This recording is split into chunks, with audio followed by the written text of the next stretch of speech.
এগুলো দেখতে একদম শিমের মতো, তাই না? কিন্তু এগুলো একটা নাম আছে।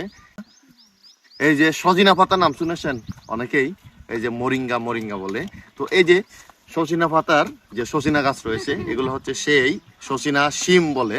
সজিনা পাতা তো সবাই জানেন, অনেকেই আমাদের শরীরে অনেক উপকারী, যেগুলো মানে বলে শেষ করা যাবে না, সেই উপকারী। আর এই শিম কিন্তু আমাদের প্রত্যেক দৈনন্দিন জীবনে মানে যে খাবারের উপকরণ রয়েছে, মানে সবগুলোতে এগুলো খাওয়া যায়। যেমন মাছ দিয়ে খাওয়া যায়, মুরগির মাংস, গরুর মাংস, ডাল, মানে আরো অনেক ভাবে আমরা খেয়ে থাকি। তো আমরা বেসিক্যালি এগুলা আমরা সিদ্ধ করেও খাই, মানে শীতল দিয়ে মুড়ি বাড়তে দিয়ে।